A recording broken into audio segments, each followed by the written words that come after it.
شاعر کہتا ہے یہ ایسا واقعہ ہے موت جس میں زندگی ٹھہری، یہ ایسا واقعہ ہے موت جس میں زندگی ٹھہری، یہ ایسی جنگ ہے جو جیتنے والوں نے ہاری ہے، یہ ایسی جنگ ہے جو جیتنے والوں نے ہاری ہے۔ یہ مبارک مہینہ جو اسلامی سال کی ابتدا کا بھی متضمن ہے، نواز رسول حضرت امام حسین بن علی رضی اللہ تعالیٰ عنہ کے نام سے منسوب ہے۔ آپ کی یاد، آپ کے ذکر سے مہینہ ہمیشہ شراب ہو رہا ہے، لوگوں نے آپ کی یاد میں یہ مہینہ گزارا ہے، اور ضرورت بھی ہے کہ ایسے اعلیٰ ترین انسانوں کی فکر کو اپنایا جائے۔ حضرت امام حسین رضی اللہ تعالیٰ عنہ اللہ کے نبی علیہ الصلوۃ والسلام کے نواسے ہیں، اور اللہ کے نبی نے آپ سے کمال محبت فرمائی ہے۔ اللہ کے نبی حضرت امام حسین کے گردن کو چوما کرتے، آپ کے منہ مبارک میں اپنی زبان دیتے، آپ کو کاندھے پر بٹھاتے، صحابہ جب دیکھ کر کہتے کہ اے حسین ابن علی، تم نے کتنی پیاری سواری پائی ہے، یعنی اللہ کے نبی کے پیٹھ پر سوار ہو۔ تو اللہ کے نبی ارشاد فرماتے، اے میرے صحابہ، تمہیں سوار پیارا نظر آتا، سواری پیاری نظر آتی ہے، سوار پیارا نظر نہیں آتا۔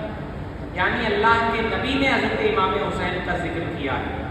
اور آپ کی شہادت تو اتنی مشہور شہادت ہے کہ مدینے کے گلیوں میں جب حضرت امام حسین اپنی جوانی کی عمر میں تھے تو صحابہ دیکھ کے کہتے یہ وہی حسین ابن علی ہیں جنہیں کربلا کے میدان میں شہید کر دیا جائے، یہ وہی حسین ابن علی ہیں جنہیں کربلا کے میدان میں شہید کر دیا جائے۔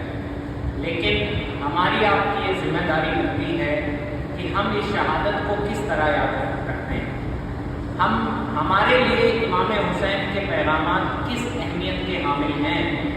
ہم نے امام حسین کی زندگی سے کیا سیکھا ہے۔ یقین جانیں آج امام حسین بظاہر ایسے لوگوں کے امام بن چکے ہیں جنہیں نہ اٹھنے بیٹھنے کا ڈھنگ ہے، نہ ان کی زندگی میں کوئی شعور ہے،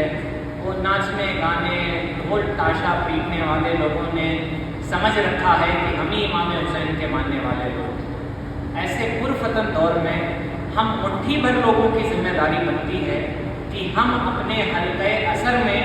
امام حسین کی زندگی کے بارے میں شعور پیدا کریں۔ کسی شاعر نے بہت بڑی دعوت فکر دیتے ہوئے کہا ہے، تیری شہادت پہ ماتم منانے والے لوگ، اے امام حسین تیری شہادت پہ ماتم منانے والے لوگ تیری زندگی کا کیوں تذکرہ نہیں کرتے؟ یعنی ہم نے امام کی زندگی کو کیوں چھوڑ دیا؟ ہم نے امام حسین کی زندگی، ان کی تعلیمات، ان کی شب و روز، ان کی جوانی، ان کے بچپن، ان کے نانا جان کی تعلیمات، یہ سب کچھ ہم نے اپنے ہاتھ سے یوں ہی جانے دیا، اور ہمارے اندر کوئی شعور بیدار نہیں۔ اگر آج ہمارے معاشرے میں حضرت امام حسین کے نام پہ کچھ کیا جاتا ہے تو ڈھول تاشا پیٹا جاتا ہے،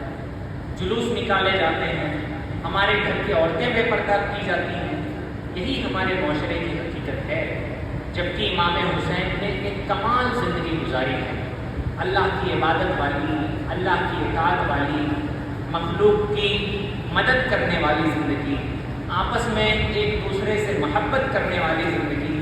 ماں باپ کا ادب احترام کرنے والی زندگی۔ امام حسین رضی اللہ تعالیٰ عنہ کے نام پہ جس طرح آج ہلڑ بازیاں کی جاتی ہے، دوسری قومیں تو یہ سمجھتی ہیں کہ امام حسین شاید ایسے ہی لوگوں کے امام ہیں، باشعور لوگوں کے امام نہیں۔ ایسے پرفتن دور میں ہم کیا کریں؟ کیا مذہب اسلام ہمیں یہی سکھاتا ہے؟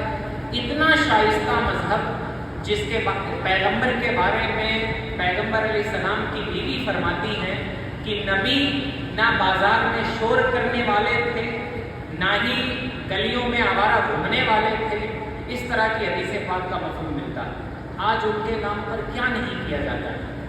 تو ہمیں ضرورت ہے کہ آج امام پاک کی زندگی کے بارے میں ہم اپنے حلقۂ اثر میں شعور پیدا کریں، لوگوں کو بتائیں کہ امام حسین رضی اللہ تعالیٰ عنہ نے حق کے لیے لڑائی لڑی ہے، امام حسین رضی اللہ تعالیٰ عنہ نے اپنے اپنے نانا جان کی عظیم ترین شریعت، جو عظیم ترین رسول پر نازل ہوئی، عظیم ترین کتاب کی صورت میں، اس کے لیے جنگ لڑی، شریعت کی پاسداری کے لیے جنگ لڑی۔ آپ سوچیں کتنے ٹاپ کلاس کی مینٹیلٹی والے حضرت امام حسین ہیں کہ ایک تیسری جگہ امام حسین کو کربلا میں جنگ کرنے نہیں بلایا گیا، آپ کو یہ کہہ کے بلایا گیا تھا کہ آپ کوفہ آ جائیے، ہم آپ کے ہاتھ پر بیعت کریں گے۔ آپ کو آپ کے گھر سے کہیں بلایا جائے، راستے میں روک دیا جائے اور یہ کہا جائے کہ ہم آگے بھی نہیں جانے دیں گے،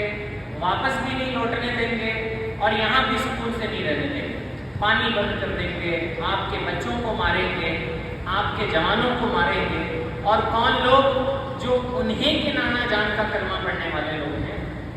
انہی لوگوں نے ایسا حضرت سیدنا امام حسین کے ساتھ کیا۔ امام حسین کے اندر کتنا صبر رہا ہوگا، امام حسین کے اندر کتنا تحمل اور کتنی برداشت کی طاقت رہی ہوگی۔ آج تو ہماری زندگی میں تھوڑی سی مصیبت آ جائے تو ہم نمازیں پڑھنا چھوڑیں، تھوڑی سی آزمائش آ جائے تو ہم شریعت پر عمل کرنا چھوڑیں۔ آپ سوچیں کون سا ظلم نہیں ڈھایا گیا۔